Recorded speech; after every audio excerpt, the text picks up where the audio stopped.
All right, welcome everybody to our 20th Food Talk.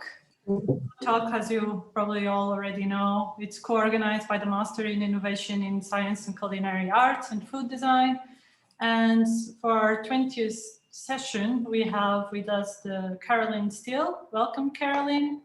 Thank you. Carolyn is a British architect and author. She studied architecture at Cambridge University and had her own practice as a director at Gilbert Nightingale Architects. She has taught in numerous universities, including Cambridge, Wageningen in the Netherlands, and London School of Economics. But she's most famous for being the author of two books. The first, Hungry City, How Food Shapes Our Lives, which was originally published in 2008, if I'm not mistaken. And essentially, Carolyn chases, let's say, food from field to waste and trying to grasp how food shapes our world, the spaces we live in. And now with Sitopia, How Food Can Save the World, which was just published last year, she follows food from the plate to the universe in a way. And so she always withdraws a lot of information and references from architecture, philosophy, literature, history, politics, science, economics, because in the end, food connects everything and Carolyn connects it all. And because of this, she became a very famous international speaker. Her TED Talk, which was released in 2009, has over 1 million views already. And she's frequently interviewed for several magazines, newspapers, radio stations, and fortunately at universities too, she lectures. So that's why we have the pleasure of having Carolyn with us today. On a personal note, Hungry City changed my direction in my life. So I'm very grateful that I came across it, even though I have to say, when I was a bit lost trying to connect architecture and food. How could I go to food without leaving architecture behind? And feeling a bit lonely in my quest until I saw Carolyn's TED Talk. And for my sadness at the moment, I realized Carolyn had been in Lisbon just a week before. But fortunately, since we were able to meet and we had a very interesting conversation since. And so, Carolyn, we have here with us students. There are cooks, designers from photography backgrounds, arts, and the floor is yours. Thank you very much. Well, it's very nice to be with you all, and thank you for that lovely introduction, Mariana. And we have indeed had some wonderful conversations, and it's very nice to see you and your students again. And without further ado, I shall start attempting to live up to your amazing introduction by sharing my screen with you and trying to indeed explain why I ended up writing a book with the slightly kind of bombastic subtitle, How Food Can Save the World. As Mariana said in her kind introduction, this book indeed came out last year. In fact, it came out the week that the global pandemic was declared, which at the time felt catastrophic. I mean, not just because of the pandemic, but because I had a huge book tour organized, which immediately got cancelled. But it turns out we can do this, which is very useful. So in fact, I've been doing pretty much this ever since, which has been fantastic. But more importantly, what's interesting to me is that many of the ideas in the book seem to have been sort of even highlighted by COVID. So I will talk about that a little bit later on as well. I'm going to try and talk for no longer than 40 minutes, which I promise you will be quite hard for me, but I will do that. And so Sitopia, what does it mean? It basically is a word that I made up about probably 15 years ago now, and it just means food place. So it's from the Greek sitos for food and topos for place. And again, as Mariana said in her very kind introduction, my kind of thing really is indeed to try to understand how food shapes our lives and world, and how it connects everything up in our lives that really matters. And I absolutely believe that it does that. So Sitopia in a way is a kind of practical food-based alternative to utopia in essence. And I'll explain how that works as I go along. Yeah, so we live in a food-shaped world, and I think for me, the image that really sort of sums that up more powerfully than any other one I know is this fantastic fresco, Ambrogio Lorenzetti's Allegory of the Effects of Good Government. I don't know whether any of you know it. I'd be interested to know later whether you do. But it sort of sits on one wall of the town hall in Siena, painted in the 14th century, as you can see. And, you know, it represents, obviously, the relationship between the city on the one hand and the countryside on the other. And in fact, if you go to Siena, you can look out of the window and see a landscape that still looks very much like this. What's interesting to me is that, you know, when I first saw this image when I was an architecture student, probably in my early 20s, I didn't really see what it was about.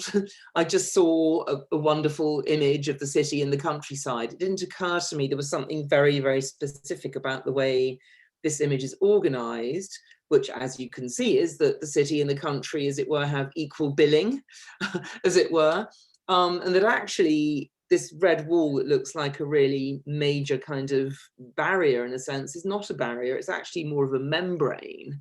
And then you start to see all the trade and the people and the animals and, of course, very importantly, the food that is passing backwards and forwards. You know, so you see a group of huntsmen leaving the city to go and maybe shoot a boar. You see asses coming in with grain on their backs, a pig walking to market. Inside the city, you see a flock of sheep wandering around and so on. So it's clear that there's a kind of the allegory of the effects of good government, indeed, which also is a very important title of this piece, is that, you know, the city looks after the countryside and the countryside looks after the city, basically. And it's important to understand that this relationship has to be in balance. You could say, in a way, it's a utopian vision, because it's very rare in history that this kind of balance has been maintained. And in fact, you know, of course, today, you know, we have anything but a balanced relationship between the city and the countryside. You know, I live in London, you know, even whether I know it or not, probably some of my food at least comes from places like the Mato Grosso in Brazil, because, you know, we import soy in this case, you know, for animal feed and so on. So, you know, the sort of the question of where we actually dwell on the planet is really interesting to me. And I call this the urban paradox, because although we think of ourselves as living in cities, you know, the fact that we eat food, and the food often comes from thousands of miles away, you know, raises the question of, well, where do we actually live? Because if some of my food does indeed come from the Mato Grosso, then surely partly I dwell in the Mato Grosso. And the same is true of pretty much anyone living in any city across the world. Now, until very recently, most people living in cities would have assumed that we'd sold, I mean, I realize not you on your course, because this is your subject, you know more about it than most people, but the vast majority of people will have just gone to the supermarket. They will have seen this incredible abundance that, you know, we have in the Western world, and just assumed, okay, well, you know, there isn't an issue here. And I think this is why, you know, when COVID hit at the end of the beginning of last year, it was such a shock to so many people. I mean, it was a shock to me. This is actually my local supermarket in London. I've never seen it like this before. And it wasn't just the fact that the shelves were empty, but it was the fact that, you know, there were stories of, you know, grown men kind of wrestling grannies to the ground for the last tin of tomatoes and so on. A real panic set in. This is literally within a couple of days of the declaration of the lockdown. So I think, as I say, there's a sort of symptom or a symbol here of the fact that the food system, although it seems so smooth and so on, is actually very, very fragile. And what it tells us is that we haven't solved the oldest problem of humans, which is basically the problem of how to eat.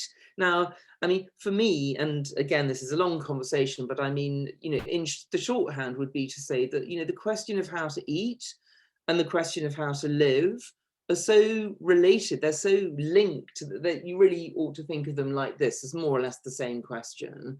And certainly through history, as we've sort of evolved different ways of feeding ourselves, we've also evolved different ways of living that have been made possible by those discoveries. And probably the most important discovery ever was, of course, that, you know, that of how to control fire, because this allowed us to start cooking our food. This meant that we could take on calories a lot more quickly, which meant that our ancestors could start to specialize in hunting. So if you think about hunting as a way of feeding yourself, it's actually very high risk, because the food that you might get is very high value, but you might not get it. So in a way, what cooking allowed our ancestors to do was to have a backup meal, basically. So the women, in fact, as it turns out, basically stayed in the camp and gathered tubers from nearby and cooked them in the fire, so that when the men came back from hunting, it didn't really matter whether they were successful or not. There was still something for everyone to eat. And of course, if they had been successful, there was an even better meal. And many, many things fascinate me about this. I mean, the first thing to say is that you hunt, I cook is, if you like, the oldest social contract in human history. Also, of course, the fact that it was the women who stayed around the camp is something that you might say, I mean, even COVID is raising questions again about, you know, the inequality between men and women, because of course it's the women who've been taking on a lot more of the sort of homeschooling of the kids and so on. But also that the shared meal really is the first economy invented. And to my mind, it's still the best. We're really good at sharing through food. And it's a very open and intuitively well understood way of sharing. And I find that very significant. Of course, language was also evolved, and sharing and civility, and, you know, basically being civilized kind of really sort of stems from this point. As I say, I mean, the way we eat and the way we live are deeply connected. So I call this life in the larder. So, you know, for most of human history, as you know, our ancestors were hunter-gatherers, which meant that they lived really in the landscape. And I call it life in the larder because basically, you know, they would pluck food, you know, fruit off trees, not necessarily always with such deep consequences in this case, hunt animals, just generally sort of take advantage of the natural fecundity of their surroundings. And then they probably move several times. You know, they might only return to a particular place after a year or something when it had had a chance to recover. So the other thing about this way of life is that it's kind of following the food. But it's no accident that it's also portrayed as paradise in many creation myths, not just in the Bible, because it's also was perceived as a very good way of life, at least in contrast to what came next, which was farming. And again, you know, I mean, I'm sort of telling an incredibly complex, long story in very, very kind of bold sound bites, but interestingly, the sort of the rise of farming really occurs at the moment when the planet went through its last great climate crisis, which was the end of the last ice age. And, you know, all those rich forests that actually, I mean, basically, this is the real life. I mean, in case you don't know, ancient Mesopotamia was and indeed the Fertile Crescent was the real life paradise. I mean, it was the kind of the place where basically people were really, really thriving on this kind of rich, very, very productive landscape. But when the Ice Age came, you know, the deep forest started to retreat northwards, the big animals started to die out, there was a population explosion, and people were really wondering how to feed themselves. And actually humans had eaten grain before, but not great quantities of it. But they now really began to specialize in grain, the saving of seed, the planting of it, the protecting of it, watering it, and so on. But if you think about it, if you're going to put that much effort into a piece of grain and then sort of growing it, you have to live near it. You can't just wander off because somebody else might nick it, or, you know, you've invested work. So basically, again, as I say, I'm compressing a hugely complex story into a kind of tiny little space. But, you know, people began to settle by their fields, in essence, and we start to see these static communities really from about 8,000 years BCE along the Mediterranean coast, for example, and in ancient Anatolia, which is now modern Turkey. And then a group of these evolved that became complex enough that most archaeologists agree they deserve to be called cities. And the thing to note about this is that, of course, grain as a food source, I mean, it might be quite kind of difficult to grow in some ways, but actually its great advantage is that once you've got the grain itself, it's very easy to store. And this makes it possible for the first time to feed large non-food producing populations, which of course is what you get in cities. So if we look at what those first cities were like, we immediately notice certain things. It's very small. This is the city of Ur, one of that little group I just showed you. It's about 0.5 kilometer across. It's extremely dense. So that, for example, that little area, residential area, the whole city would have been like that. So lots of houses packed very tightly together. It's on a river, obviously, the Euphrates, and the water was saved and harnessed in order to fertilize and irrigate the ground. It's surrounded by farmland, obviously. And in the middle is this large temple complex. And this is very interesting because the temple was not only the spiritual center of the city, but also the administrative center. So, its most important function basically was the organization of the annual harvest. So it really decided, who harvested which fields first. The grain was all brought into the city. It was offered to the gods as a tribute in the great temple, the ziggurat.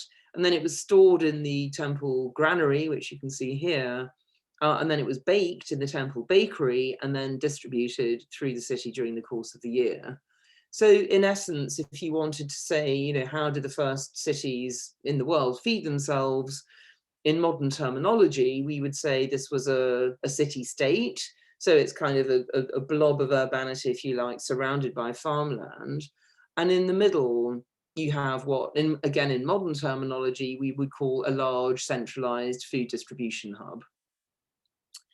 And it was a very, very successful model. It was repeated all over the world. And of course, independently, not long afterwards, actually urban civilizations evolved both in Central America and in the Indus Valley in India. So it wasn't just here. Now, what I find interesting about the difference between, as it were, living in the larder, being a hunter-gatherer, and living in a city, is that, as I say, in a city, you start to see the urban paradox, the fact that, we need two sets of things as humans. That's actually Aristotle you're looking at there, and he has this wonderful term, political animals, which I find very useful because it describes the fact that we have a duality as civilized humans, i.e. city-dwelling humans. We're political, which means that we need to, be together, which is why we gather in cities in the first place. That's actually the Athenian agora you're looking at. But we're also animals, which means we also have a need for nature. And the question of how we square these two needs is really the oldest question in utopianism and also in political theory. Now, for Aristotle, and indeed for Plato, the ideal was what they called oikonomia. Oikonomia means household management. It's from the Greek oikos for house and nemein for management. And it looks a bit like this. So basically, they both said, both Plato and Aristotle said, that the ideal arrangement for any city was that every citizen should have a house in the city and a farm in the countryside. And the countryside, the farm basically feeds the house. So that is oikonomia, that is household management. And of course, if every citizen has the same arrangement, then the city itself will be self-sufficient, and therefore it can be politically independent. And the one thing that again, both Plato and Aristotle said is that the ideal size of a city was so that it could remain independent and self-sufficient, but be big enough to perform all the necessary functions of the state. So that was how they saw the ideal city as evolving. And Athens was a polis, which means city-state. So it's exactly this relationship of an urban core with a sort of rural outer ring. And as I say, that was very common. That was the model that dominated in the ancient world until this city came along, which completely blew all of those theories out of the water. Now, in case you're sitting too comfortably, I've got a question for you now, and that question is, how do you think Rome fed itself? I'm throwing it open to you while I have a sip of tea. Mariana is barred from answering, by the way, because she knows. Anyone? Don't be shy. Through barter or trade? Yeah, exactly. Was that Aisha? Yes, that's correct. Yeah. Okay, yes, I'll take that, Aisha. Well done. Yes, trade, basically. So we think of food miles as a modern phenomenon, but they're not. So this is basically what Rome's sort of food hinterland looked like. It's huge. I mean, it basically is the empire. So from the 1st century BCE, Rome was already importing grain from Sicily and Sardinia. It then conquered Carthage very famously, and then even more famously Egypt. And these were all very, very productive grain producing regions.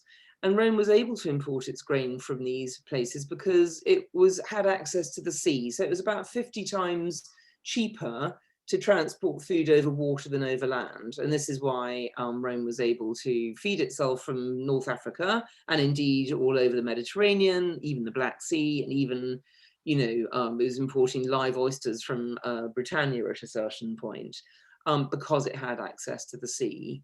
And, I mean, as you can also tell, it would have been very difficult for another city the size of Rome to have existed in this region at this time, because Rome was sucking all the nutrients out for itself, So I think with Rome, the first city that really to comprehensively outgrow its local hinterland, we see the power of a major city to affect the landscape literally hundreds, if not even thousands of miles away from itself. And this is already true in the ancient world. But what's also interesting is the way food actually shaped cities themselves. And the first person to really sort of look at this in detail was Johann von Thünen, who wrote a book called The Isolated State in 1826. And he's really looking at the immediate hinterland of the city and saying, how would that evolve if there was just, so the isolated state, by the way, is a fictional place. It's just a flat, featureless plain with a fertile, featureless plain, inhabited by logical, profit-seeking farmers. And he said if such an area existed and then a city was built in the middle, how would the productive hinterland evolve? And he said, well, obviously in the outskirts, you would have fruit and vegetable growing, because fruit and vegetables obviously are very difficult to transport long distances. So you would have to grow those in the city fringes. Also, the farmers could make very good use of the night soil, which is the human and animal manure, which was dumped on the land. And then they could bring the fruit on ahead of season and people would pay crazy money for it, which would mean they'd then be able to afford the high land rents. So lots of reasons for that. Then there's a gap of maybe a sort of distance of about up to something like 30, 35 kilometers, where it would have been economic to grow grain for the city. Grain is the most important food. It's always been the staple food of cities, but ironically, it's also very heavy and bulky in relation to its value. So beyond about 35 kilometers, von Thünen reckoned it would be uneconomic to bring the grain in overland, because it would double the cost. And therefore, that really limits effectively the size to which the city can grow.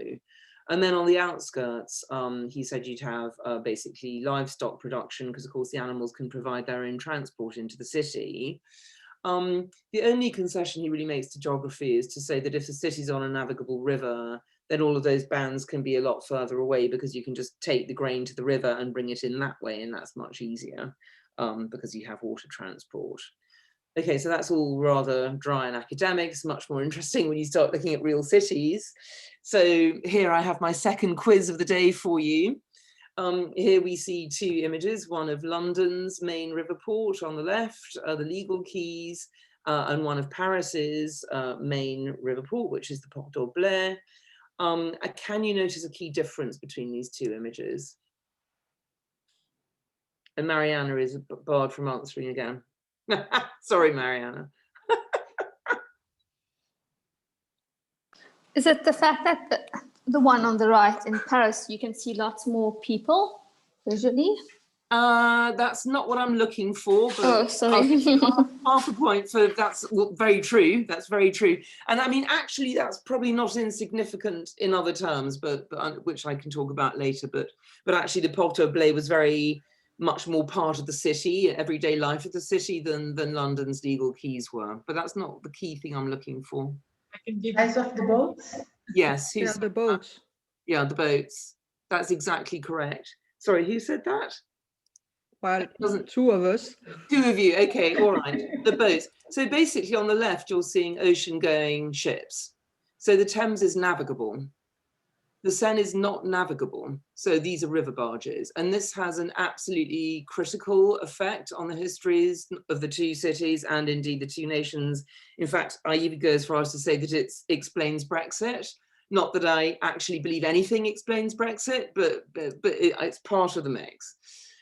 So if we look at the way those 2 cities were feeding themselves in the pre-industrial world, it's literally opposite. So in London, we see a lot of maritime trade. The city is already importing a lot of its grain from Danzig, which is basically where all the grain from the Ukraine ended up, having come up the Vistula River. It's part of the Hanseatic League, which is a sort of very rich trading bloc in the Baltic and the sort of North Sea. It's exporting all around Italy and so on. So it's merrily trading away. Paris, totally different. The city was basically landlocked. It couldn't import food easily or indeed at all by ship. So instead it had to impose its will politically on the countryside with a series of so-called provisioning rings, where basically it would go into the countryside and demand the grain directly from the people.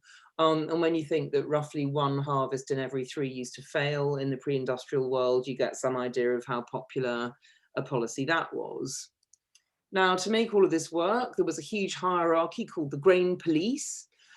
And they were headed up by the king, who was known as the Baker of Last Resort. So that's Louis XVI, you can see there. Within the city itself, there was an attempt to sort of concentrate the food supply. So that's the Porte au Blé, which you were just looking at. And the person who said there's more people, I think that was Aisha again, is correct, because it is very much part of the city and the everyday life of the city. But it's right by the Hôtel de Ville. So it's actually under political sort of eyes, as it were, the trade going on there. And all food sales were concentrated in Les Halles, which you probably also know, and that was close to the Louvre also, so there was some kind of political link to that. But the problem that the Baker of Last Resort, Louis XVI, had was that if the harvest really failed catastrophically, which it did in the 1780s successively, there was very little he could do about it. So there were food shortages, people blamed the king, and it all got a bit nasty. And he was trying to flee the city. And this is a political cartoon of the time called Fat Birds Fly Slowly. And the story was that he was, even while trying to flee the city, he was so greedy that he couldn't help stopping to have a chicken dinner. And that's when the police caught up with him.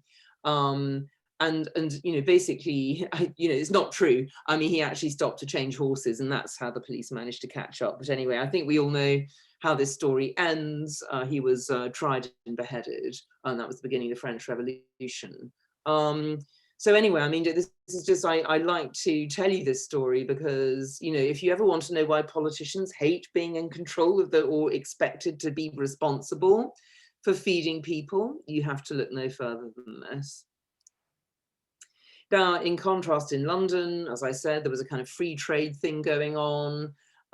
Actually, nobody does it. It's a very interesting quote from a wonderful book called The Food of London by George Dodd in 1856, when he sort of said, you know, it's useless to ask by what authority is a city the size of London fed. Nobody does it. Because basically, as I say, it was essentially practicing free trade. I mean, even to the extent that, you know, Adam Smith used it as one of his key examples when he was writing his Wealth of Nations, about how advantageous it would be for a city to have access to a navigable, well, to the sea, to sea trade, basically. But what's also quite nice about these maps is you can see von Thunen coming alive in a way. So if you remembered the von Thunen diagram, London is, of course, surrounded by market gardens, as indeed all pre-industrial cities were. The grain is coming in mostly by river because it's heavy and bulky, so it's coming into the main ports of Queenhithe and Billingsgate, and it's trying to make its way up into the center of, that's Cheapside, the main market, to be traded at Cornhill. You can tell from the name, corn is obviously where the corn exchange was. And Bread Street tells you it's being traded on its way up as well. So now we're beginning to see food flowing into the city and indeed shaping the city. Fish is also coming in, obviously, by river. Some of you may know Billingsgate remained London's main fish market until the 1980s. And that's another thing that's very interesting about foodways in cities, is that once they're established, they're very, very difficult to shift. So they often last for hundreds or even thousands of years. Indeed, Borough Market, London's Borough Market, which is just at the south of London Bridge, that is older than London itself. So, and indeed many cities, including Athens, including Rome, they were trading places or markets before they were cities. So the city came later. Fish Street, obviously, is where you go to buy your fish, and Friday Street is where you buy your fish on a Friday when the eating of meat's forbidden. And then animals, of course, are walking into the market, as Fontunen noted, and therefore they're coming in a completely different way. London's meat, a lot of it came from Scotland and Wales and so on, and it's gathering in a smooth field outside Newgate, and that's Smithfield, which remains London's main meat market today, although very sadly, to me, it's about to be closed down and redeveloped. I think this is a really bad idea. But anyway, as I say, you can just see, I mean, in fact, you can do this with any city you like, really founded before the railways. You can just look at the old maps and you can spot names, food names in the streets, and then you can work out where the food was actually coming into the city. It's quite fun to do if you haven't got anything better to do. And I guess most of us are stuck at home at the moment anyway. So I highly recommend this as an activity. If you're obsessed with food in cities like me.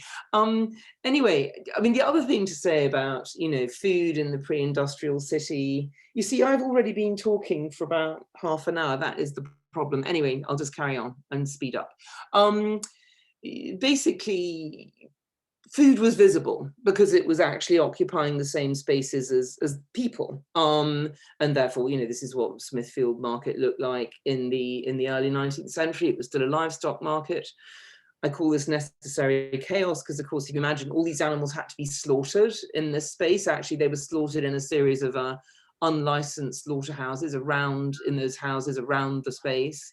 All the unwanted stuff was then just dumped in the river, which is just behind those houses. So you can imagine what the river was like, and so on. In fact, it was a system that was really on the point of collapsing at this point, because I think London had about 2.5 million citizens by this point.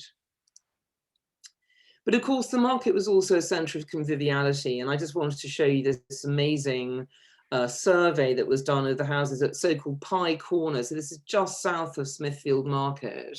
In fact, if I just go back a couple of slides, because I have so much time, it's kind of just here, Pie Corner. And you can see, so basically, if you think about the way people used to live in cities in the sort of pre-industrial era, very few people had kitchens in their houses, so they couldn't really cook their own food. So they relied on taverns and takeaway places like this. And of course, being next to Smithfield Market, this was a really, really popular place to go for pies and, you know, sort of all the yummy stuff. And all of these red blobs are ovens, huge ovens where all of these goodies were being cooked, or, you know, roasted meats were being roasted and stuff. And you could just hire a room, and there was a range of options. So you could have a cheap room or an expensive room, and they're all decked out a bit like, you know, a room in your own house. And then people would entertain their friends there. So I just wanted to include this as an example of how powerfully food has brought people together through history, not just to buy and sell food, but also to enjoy it in the public realm as well. And by the way, the city of Ur, which I showed you at the beginning, they also discovered in the excavations many places like this, takeaway places and public eateries. So this has been going since the beginning of cities. And of course, if you get people kind of out and about eating together, you also start to get conversations developing. And there's something also very interesting thread about the coffee house, the London coffee house explicitly, where instead of having a little room with your friends, everyone sat at the same tables, shared a dish of coffee, which is very cheap, and you could just have one and keep it going all day. And this really became the place where something that we would now understand as public opinion first evolved. So many newspapers were founded in coffee houses, many insurance companies, because people were finding out all the news and the gossip. So for example, Lloyd's of London, which is now the largest insurance company in the world, that began in a coffee house. Anyway, I mean, there's so much more one can say about the historic relationship between food and cities, but I shall move on to the modern world. So I've mentioned railways several times now, and that's for a reason, because basically 3 key things change at this point. The first is, I call it goodbye geography. I mean, obviously, now for the first time, it's possible to transport food long distances rapidly. So cities are no longer constrained by geography. They can grow any size, any place and anywhere. The second thing is that food has been visible up to this point, but now it starts to travel along specialist food logistic networks, so it becomes invisible to people living in the city. And the third thing is that politicians, who up to this point have at least been, either responsible for feeding people or at least keeping eyes on the food trade, that all stops, and they hand over responsibility for feeding people to the incipient food companies. So you can just see graphically what happens to London where the railways come. It very rapidly turns into a big metropolitan splurge that you couldn't possibly just feed from 1 or 2 little markets in the centre. Its rural hinterland is being similarly transformed. So within 10 years of the railways arriving in the American Great West, it goes from being basically grassland, occupied, grazed by bison, up to 60 million of them, to a monocultural grain production through the destruction of the bison, which were just mowed down from moving trains with machine guns. That's a part of their skulls. And of course, the Native Americans who were living with them were moved off to reservations. And we get the world's first huge monocultural grain production region. And again, I'm due to time constraints, I'm not going to ask you a quiz, but basically, the question would be, what do you do when you've got more grain than people can eat? And the answer is, of course, you feed it to animals. So it's really the beginning of cheap industrial meat. Of course, cows, which you can see here in the Chicago Union stockyards, they didn't evolve to eat grain. It actually makes them sick because they're ruminants. They're kind of evolved to eat grass, which is, of course, why we co-evolved with them, because we can't eat grass. So it's all totally mad.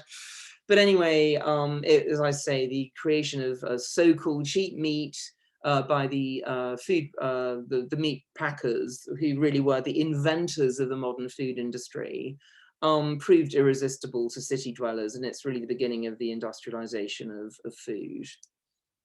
Of course, it became evident fairly quickly that there were downsides to this, not least the Dust Bowl, which happened in the 1930s in America, when basically a series of dry summers ended up blowing all the topsoil away. Because of course you can't go from a sort of perennial grassland to a sort of annually harvested grain production without compromising the soil. The soil's no longer being kept stable, the roots are no longer 20 meters deep, etc.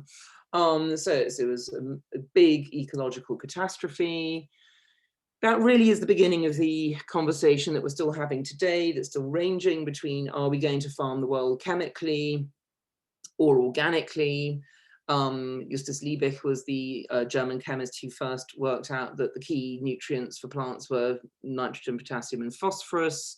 And then Haber and Bosch were 2 more German scientists who worked out how to fix atmospheric nitrogen to produce nitrogenous fertilizers, which then allows us to farm in this kind of really weird way, monoculturally.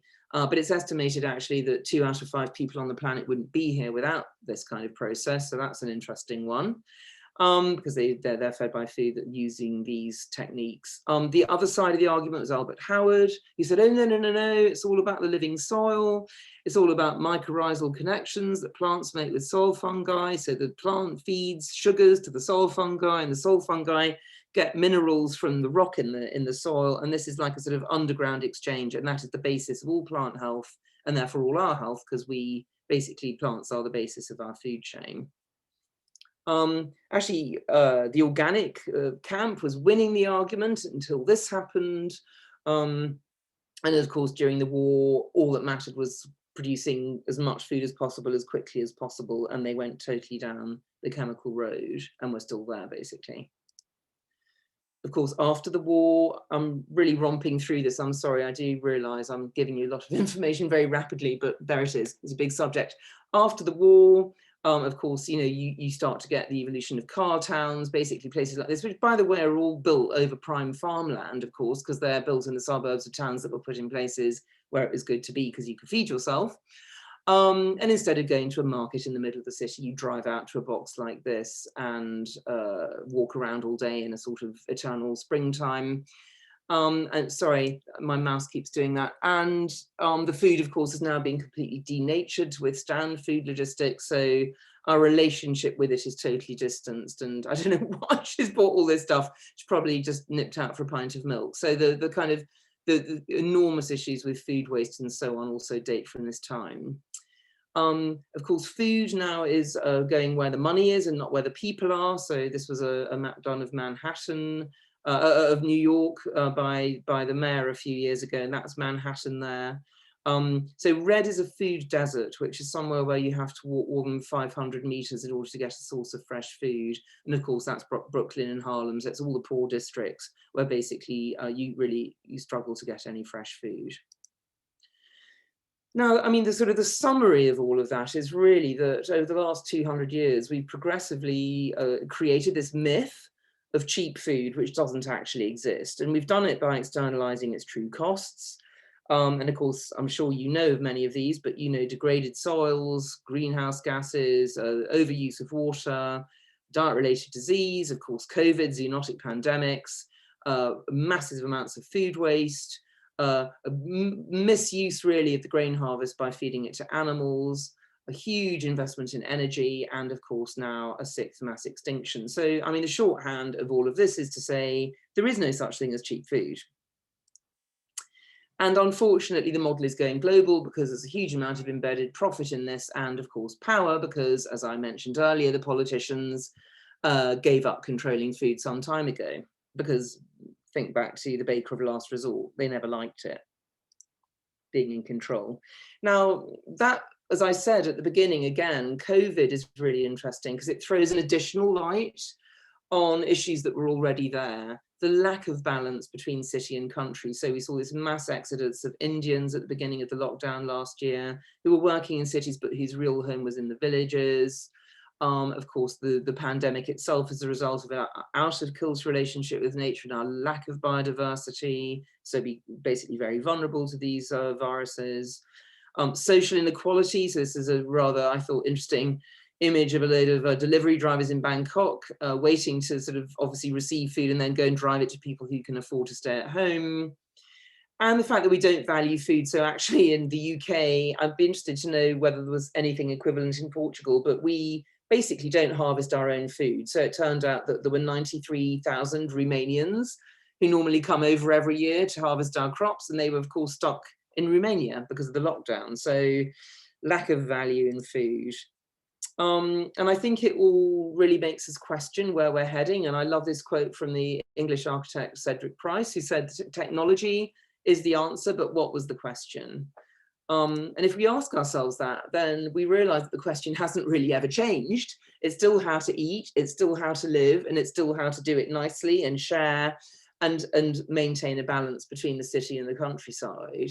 And it's really interesting if you look at utopian models through history, from Plato and Aristotle through to Thomas More's Utopia and up to and including Ebenezer Howard's Garden Cities idea, if you've heard of that.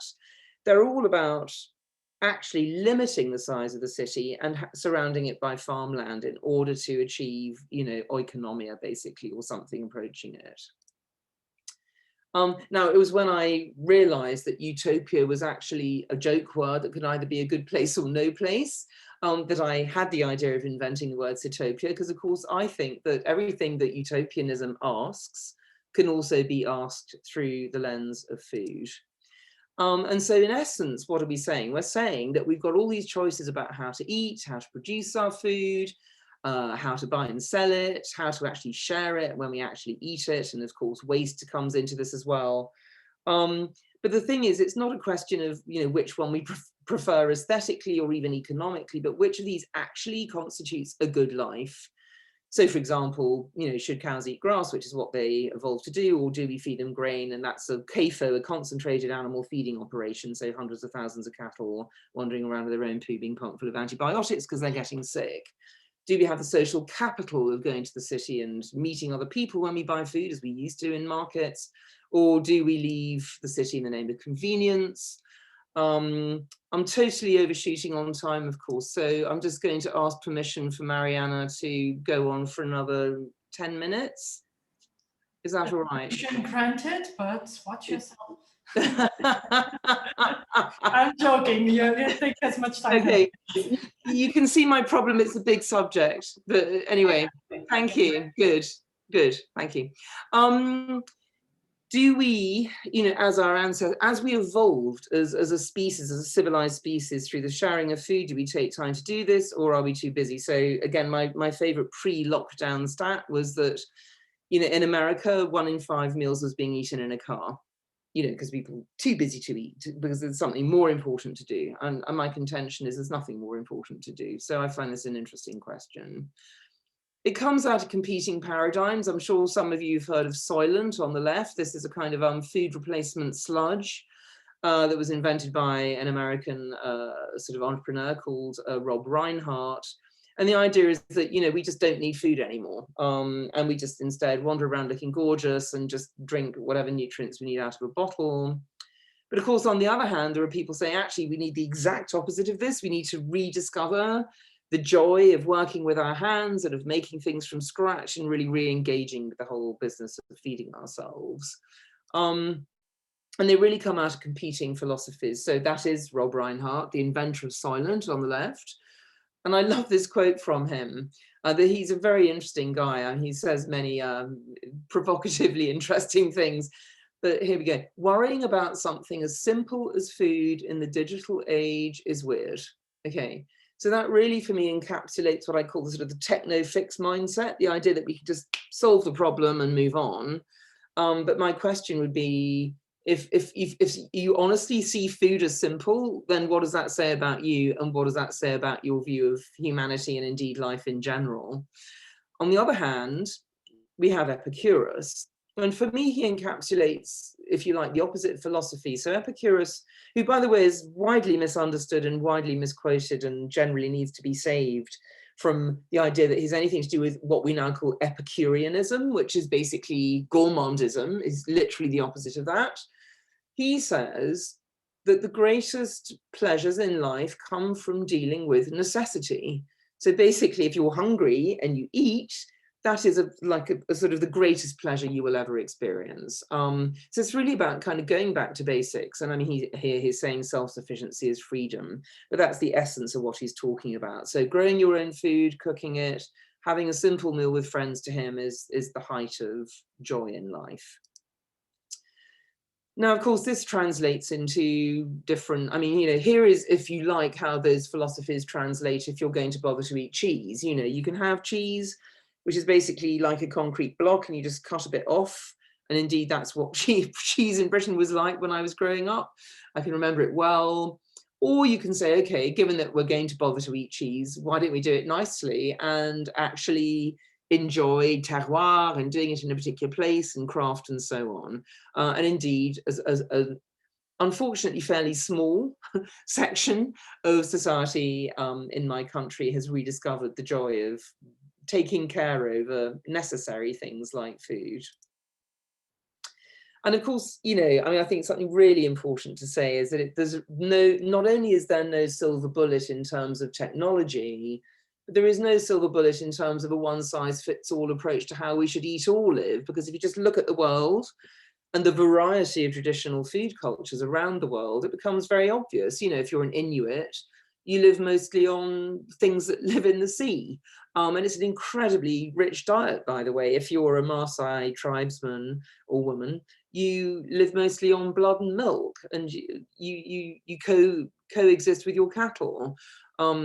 If you live in the Alps, you do this transhumance, and you have this kind of rich tradition of sharing the commons. Or if you live in certain parts of France, you might decide to grow wine, and that's of course where the term terroir comes from. The idea that, you know, even the angle of a slope can make the difference between a great wine, you know, a good wine and a great wine, or something like this. So I think, you know, in many ways, it's really important to re-emphasize that if we ask the question of what is a good life through the lens of food, which of course is what I do with my concept of Sitopia, there are many, many answers to that question.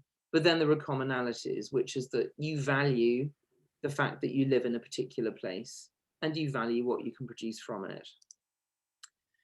I just put this slide in because I think, you know, we were all shocked recently to see this, and I think it sort of almost encapsulates what's going wrong in society, certainly in the West, or in sort of the democratic West, or whatever you want to call it. We're forgetting where our roots are, and for me, food is the most important way of reminding us. And I really think part of the problem in America is that, you know, nobody farms anymore. Nobody sort of lives in a particular place, and nobody sort of, as it were, has knowledge of, you know, what the weather's doing or what the soil's doing, and they all eat this terrible kind of processed food. So there's nothing grounding them really, and therefore they become extremely susceptible. And of course we all are, but especially susceptible to these kind of crazy stuff that you can get online now. Again, long conversation we can have more of if you like. Anyway, it's all about true value. And of course, it's ironic that it's usually in a crisis that we remember the true value of food. So for example, London during the war, Cuba after the fall of the Soviet Union, Detroit after the cars leave. It's kind of, people immediately went back to growing food because of course there was a food scarcity, and that's when you really remember how valuable food is. Food, of course, is life. It's happening under lockdown as well, you know, in the UK, and I'm sure it's been happening as well in Portugal. We've seen a sort of people remembering about their neighbours and baking stuff for their neighbours. Actually, my own neighbours brought me around some courgette bread, you know, during the first lockdown. That's never happened before. Really importantly, I think people, I mean, and again, it's very important to say this is not everyone, you know, some people, of course, have to go out to work, key workers and so on. But those lucky enough to be able to stay at home and work from home have rediscovered also the joy of having time. You know, they're not spending 2 hours going in and out of the city all day. This, of course, raises the issue of what the city is going to be for in future. I mean, many, many questions. Anyway, new food networks have sprung up, local food networks. There's been a huge increase in interest in growing your own. And I think, you know, this is what I say, resilience. It's kind of the opposite of the fragility that COVID has also highlighted. I love this concept of Carlo Petrini's of co-producing. I think that's where we have to go, that this has to be part of rethinking our idea of a good life through food, which is my project really with Sitopia. So it could be a community supported agriculture farm where you pay the farmer to grow your food ahead of time. It could be a food co-op, box schemes, growing food in the city and so on. Of course, it's about working with nature and not against it. And I think, you know, Albert Howard, you know, literally 80 years ago was writing, all the good ideas are already there about how we work with nature by mimicking nature. And this is clearly the way forward. I mean, I think we can do this at the moment, as I understand it. 80% of the world we could feed already organically without the need for any artificial pesticides or fertilizers. If we invested more in food and in farmers and in farming in this kind of way. And then the other 20% we can close the gap, because it requires trying to do it, and therefore investing the research. Of course, it's also about having your food hat on when you're thinking about the city as well. So there is a new discipline called food planning. You know, how can we grow food in the city so it's meaningful, like at Brooklyn Grange in New York? How can we embed it in city politics? How can we preserve existing infrastructure we might need in future, which is why I believe it's so retrogressive in London that they're proposing to close Smithfield Market. how do we preserve the local infrastructures that we need? So, for example, small-scale abattoirs, if you are going to farm regeneratively and you're going to include animals in that, which I believe we should and need to, then you need small-scale abattoirs. How can we use food to rethink the city? So there's amazing examples of this around the world. This particularly interesting scheme I came across in Antwerp called PACT, where they have commercial growing, community growing, farmers markets, food-related businesses, and so on. And the idea that even if you can't feed a city from within itself, which you can't, by the way, because that is the urban paradox, you can still maximize the amount of food that you do grow in the city. And last but not least, of course, it's going back to the Lawrence SETI I showed you at the beginning. How do you balance the city with its region? And again, there's many, many examples of this. Some of them are old, like utopianism, of course, is a thousands-year-old discipline that looks at this. But, you know, could it be preserving countryside so the city grows in a star shape, or introducing productive land back into the city, or interrogating the latent productivity of a region and saying, how can we make more of this go to New York in this case, or how can we incorporate food into future cities, as in the RDV's Almere Oosterwald plan. I call this landscapes for human and non-human flourishing, because I think that's what we need to be creating. So that was it. I mean, basically, Sitopia is all it is the art of seeing the world through the lens of food and seeing how profoundly food shapes our lives and world, and how if we value food or revalue it, we can not only build a better Sitopia, but actually a better life for all of us, because everything comes down to, in the end, valuing the most important thing that we share and that gives us joy, which of course is food. And if you want to know more, I mean, this is basically my image of a good society, by the way, is one in which everyone eats well, because it all flows from here. And if you want to know more, it's all in here. Well, a lot of it's in here anyway. Thank you very much. Thank you so much, Carolyn. Pleasure.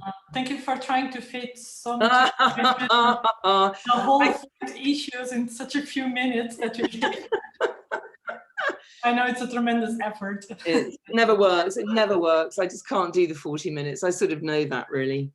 I do too, but you know, what's the does anybody have questions, comments? Yes, I have. Sure. Thank you very much. It was very, very interesting. And just for the fun fact, my first training was in architecture, and now I'm working on history and food in time of crisis. Okay. So you see how it's interesting for me. Absolutely. I'm sorry, the question is going to be a bit messy because there was so many things at the same time.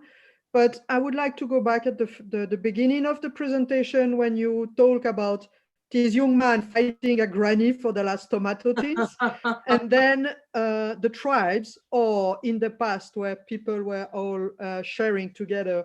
And because I'm working on food in time of crisis, but in the Western world, I was wondering, wait, oh, it's better like that, sorry. Do you hear me? Yes, yes. I don't hear you now. Oh. Sorry, I've got problem with my computer, and it seems that I can only hear with the that. It's so wonderful technology. Anyway, what do you think could be the reason for this change between working together, cooperation, versus killing your granny for the tin of tomato?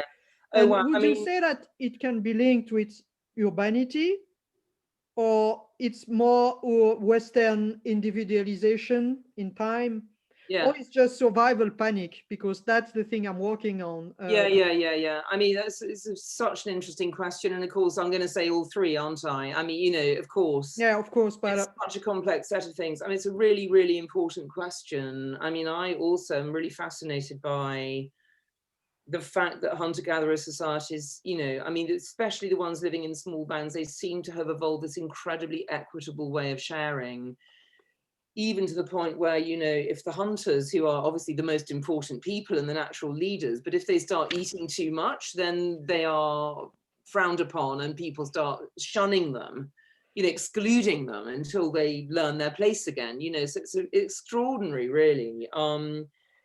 And I found it very interesting that, immediately we start to see, static settlements and agricultural settlements that then, basically grow into cities. We see hierarchy. And what we see is that the people producing the food are no longer the valuable people. They're no longer the ones with power. And it happens from the beginning, which I find quite disturbing, but also really interesting. So I think, and then really that evolves into, I mean, we've never really recovered from that split. We're still living with that split. I think also, I mean, the reason I'm really interested in the relationship between politicians and food is that, as I said, through history, most urban authorities took at least some responsibility for feeding people, even if in London it was more a case of just making sure that the market was doing its thing, but they always hated it because it's a very, very dangerous thing to do, to say you're going to feed someone, because particularly in the pre-industrial world, we didn't know if the food was coming, really, and certainly in places like Paris, of course, it was, I mean, through history, food has been, lack of food has been the reason why there have been revolutions. I mean, it's again and again. Revolution walks on empty stomach.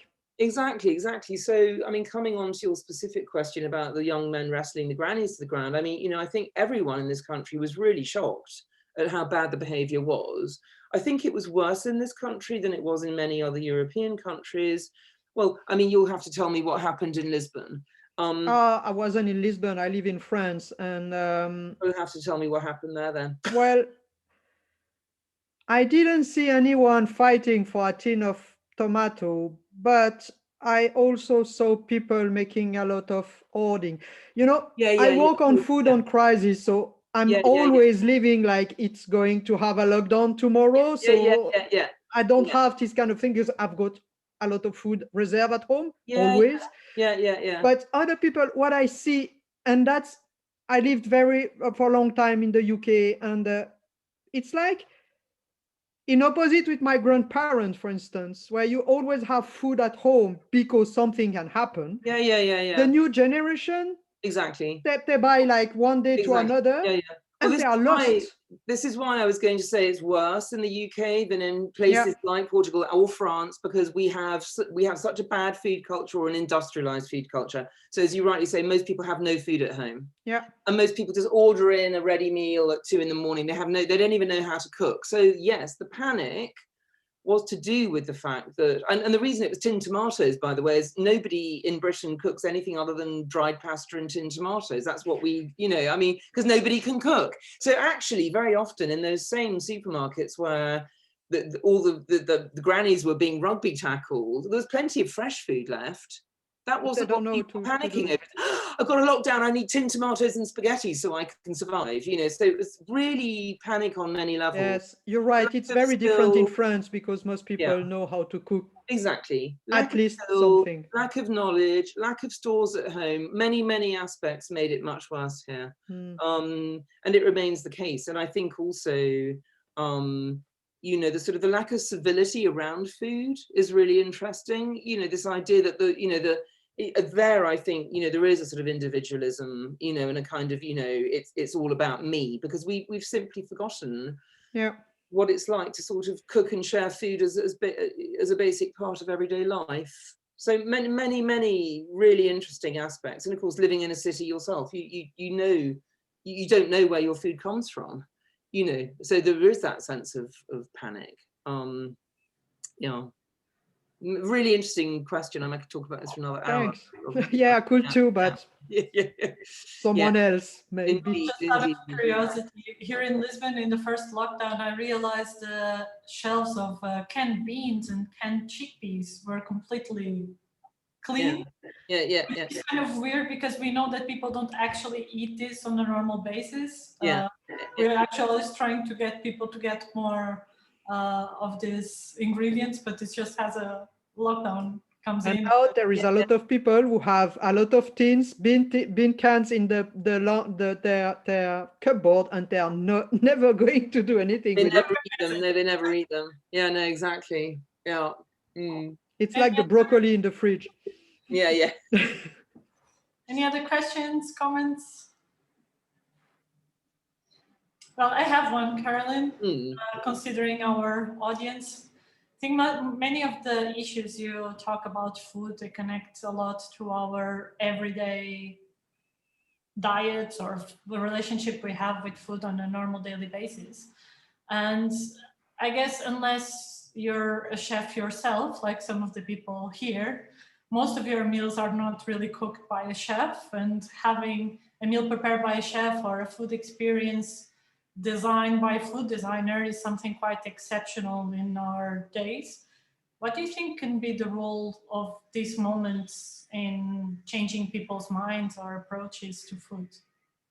Well, I mean, I think COVID's already done it. I mean, in the UK, I mean, I just showed briefly those slides where people were sort of, cooking more at home. I mean, there have been lots of studies where people have basically said they value food more under lockdown, they're wasting less food, they're cooking more from scratch, all of these things. And also the buying directly from producers has been really interesting because, of course, with all the restaurants shut, many small producers literally had no market anymore. And they set up, so that again, that image I showed of, called Feed Britain was actually set up by the restaurateurs who set up a sort of ethical food chain called Leon. And it was their idea to sort of create a platform where small producers could directly find consumers. And again, a lot of people have been going, why didn't I do this before, sort of thing. So I think, they're receptive to this. I think the constraints, there's two main constraints usually. There are three key constraints, sorry. One is time, obviously.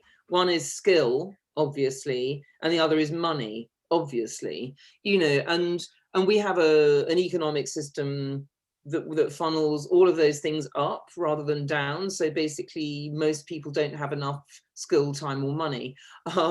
And, again, my vision of a good life is one in which absolutely those are the things that we do focus on giving people. It's a completely different economic model. It's one where, basically wealth is seen as time as well as money. It's seen as the opportunity to sort of spend time with your kids or with your family or in your community. And it's seen as the ability to do meaningful things all day, and it seems to me that food sits absolutely slap bang in the middle of this. If the question is going to be, as it indeed it is, what's everyone going to do with their lives when the robots finally take over? Well, we still need to eat, and therefore we still need to cook, and therefore if we have the time and the skill and the money, and money gets less important if you have time and skill also, by the way. One other thing I should say is space. You need time, skill, and space. Which is why, again, lockdown. I sort of talk about lockdown apartheid. There's been people who have the lovely kitchen where they can cook with their children, and there are people that don't, or who have to go out to work. So, we need to build a new good life around those things. People need space, they need time, and they need skill, and then they don't need more money, actually. But can an exceptional meal change your life? Yeah, I mean, people talk about this. Many chefs, when they're interviewed, they sort of say, "Oh, well, we went on holiday to France and I had this meal and it blew my mind." I mean, absolutely it can. Yeah, absolutely it can. Food messes with your head in a really good way. We have a question from Anna.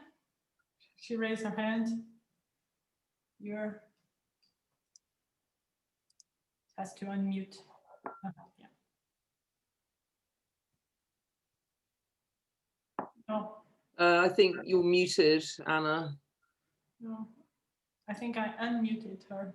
Oh right, no, she's got some cable she needs. Yeah, maybe Okay, she has let's this. see. Now, She has the same problem of. is this successful now? Yeah.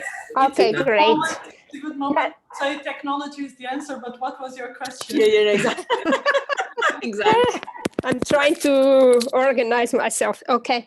No, this is not so much a question as a comment, since you were asking how was it in our countries as opposed to England. Yeah. And I think Portugal, in some ways, is still a little bit similar to those models of city that you showed from the 18th century. Yes. And because since we're such a small country, we have the seaside, which is the most developed part. Yes. And then we have the inland, which from the city is just about, I don't know, 100 kilometers or 120. So I live in Lisbon, and I myself have a community garden here where I do my own stuff. But some of those people, even who have community gardens here, what they do is they go back to, most people in Lisbon are not from Lisbon, right? At least in our generations. Okay. They're 50s and older. So they keep on going back to the inland to bring stuff, and to bring stuff to plant, to bring seeds. And then people who have no gardens regularly, when they go to the inland to visit the family, they stack on those whatever vegetables, and they bring huge batches. Just to freeze. That's so interesting. And you still see it. It's amazing. Well, I mean, I think it's so small that it's still a short commute. Exactly. I mean, I think you know I mean, that's really interesting, and I think the rural life is still more alive, much more alive in Portugal, certainly in France, Italy, Spain, Greece. You know, even though it's under threat, it still is there, and people still, as you say, have home in the countryside and so on. I mean, in the UK, we basically destroyed our peasantry in the 18th century. We destroyed it, you know, because we industrialized. So it has a major impact that is still ongoing today. That we destroyed this the family still lives in the countryside thing, you know. But you're also a bigger country, wealthier country. So, I mean, Portugal would probably have done the same if they had the same conditions. But no, exactly. I'm not particularly saying it's good or bad. I'm just saying it happened. You know, and we're living with the consequences, you know, and I think people are now discovering, oh, they'd quite like to have local food again. As I showed you those artisanal cheese. We've been through that. We've had an era when cheese was a block of concrete, and now we have something like 650 artisanal cheeses in Britain again. So we've been through this whole cycle. But of course, the people making that cheese, they're all middle-class ex-bankers. They're not peasants. Exactly. And actually, that's the one who buy. Different thing. We go back to the majority of people can't actually afford that kind of artisanal. Exactly. And of course, we have a very class-ridden economy as well. So we almost have a sort of oil and water food culture. You know, where if you like the oil is, oh, darling, you know, you must chase this wonderful cheese made by these marvelous, you know, and the vast majority of people are just still eating the highly processed food as cheap as they can get it. So. And going back to Petrini, since you mentioned him, one of the interesting, one of their major kind of points is that of his movement of soul food is that sustainability also goes through not just food, but the people who produce the food.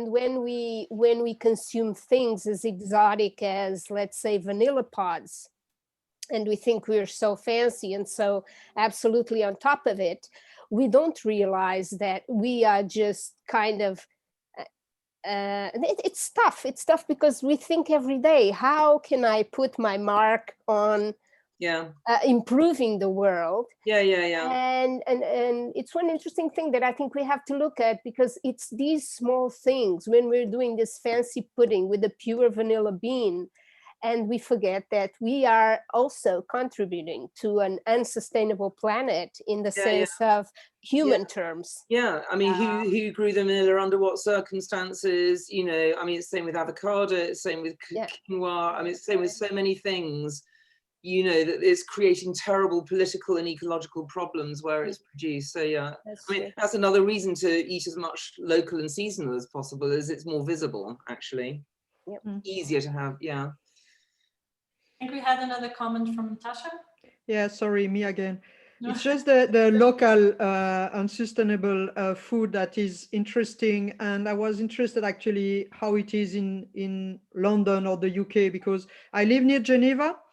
And during the first lockdown, a lot of people, a lot of supermarket was closed, etc. And people started to go to farmer, to go to local market, etc.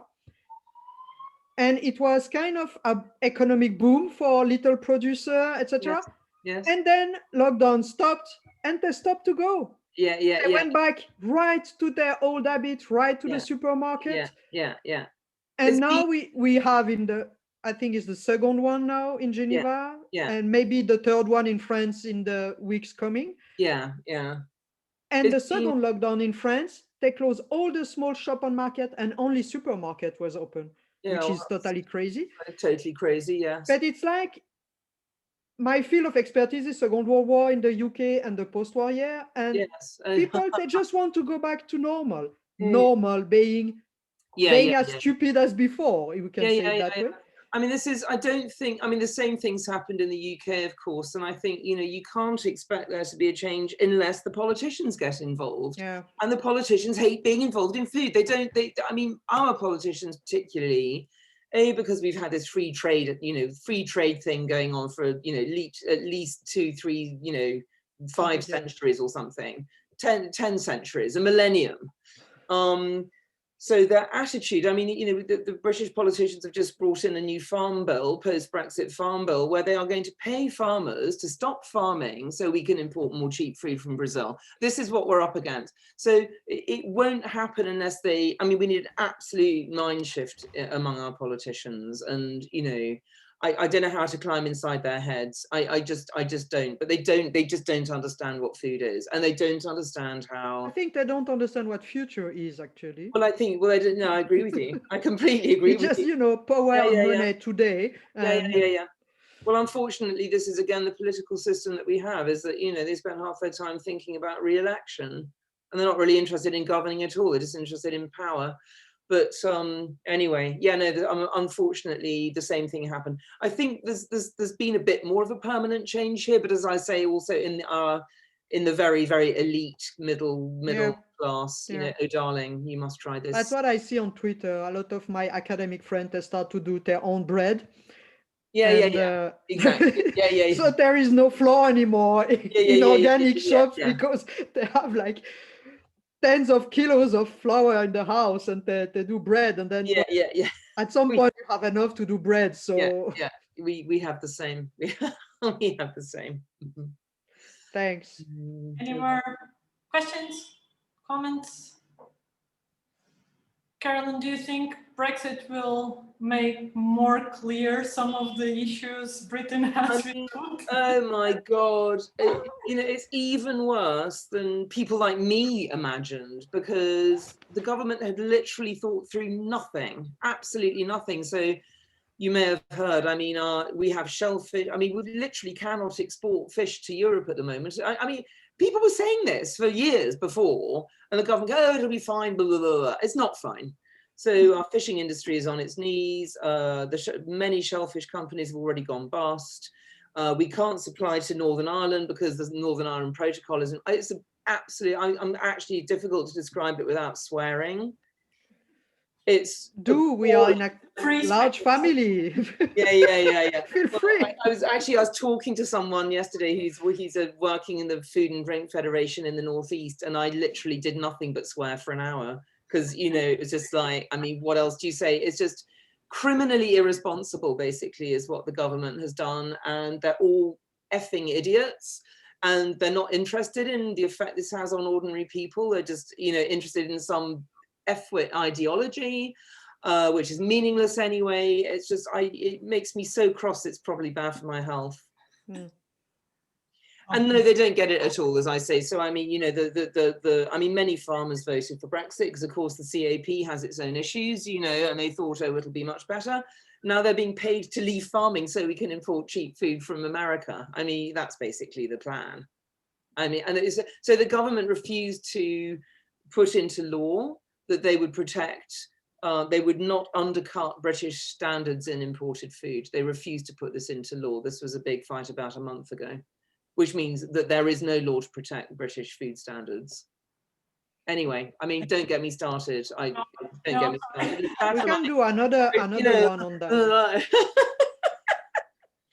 Okay, just to finish this, what should we expect next from you after trying to save the world with 2 books?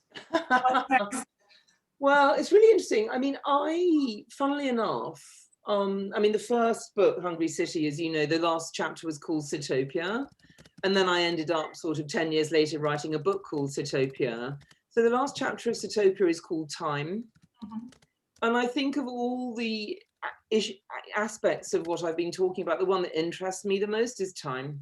Mm-hmm. You know, so whether I mean, at the moment this year I'm working, I'm a research fellow in a Dutch university, and they want me to explore the whole city countryside thing. So that is what I'm theoretically doing, although I have to say I haven't started yet, because actually all I'm doing is this at the moment. But you know, I intend to look at that this year and to try to work out more what I describe as what a landscape for human and non-human flourishing looks like, which is obviously a very architectural approach. But then after that, I think in my own devices, it's going to become more to do with, yes, the importance of time in a good life, which, if you like, again, is a sort of one of the missing ingredients in the architectural discourse. You know, people think a lot about space, but not about whether you're going to have time to be in it. You know, so I don't know. I mean, the short answer is I've no idea. But I mean, the long answer is I think that's probably where I'm headed. And the idea of the mundane, which still really, really interests me, which came in right at the end of Sitopia, which is kind of Epicurean in a way. I mean, properly Epicurean, not bad Epicurean, but actually the idea that it's the necessary things in life that have all the meaning. You know, that's where the good life is. It's in the apparently simple things that are not simple, and taking care over them, which of course brings me back to time again, and also synchronizing our lives with earthly time, of course, etc. Yes, Natasha? Do you think you're going to work on self-sufficiency too? Because that's my topic at the moment, and yeah, I mean, it comes into it for sure. Individual and urban and country. I think, you know, I got very interested in some of the anarchists' thinking when I was writing the book, because they talk about basically a society that aims at creating very self-sufficient individuals, so multifaceted individuals, and I'm very interested in that idea. So yes, I mean, I think that is implied in both the sort of aspects of it that I'm kind of working on at the moment. Yeah. I find interesting the difference between the self-sufficient American way, which is survivalism, and the French one, which is having good food and share with the village. Yes. While the survivalist is like, I've got guns everywhere and nobody's going to take my food. We are going to war. Literally finished.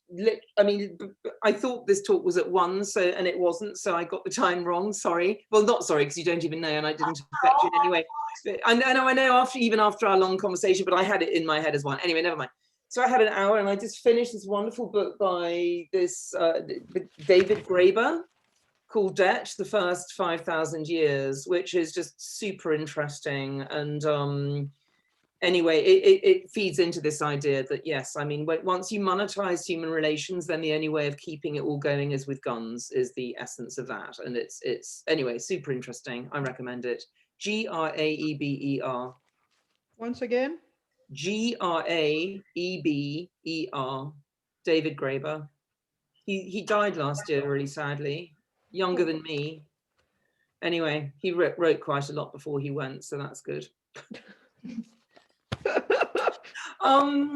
Anyway, well, it's lovely to meet you all, and thank you so much for your time and pleasure. for the presentation. Thank you, Caroline. It was a pleasure to meet you. Thank you so much. And don't forget to Sitopia. Yes, it's all in there and more.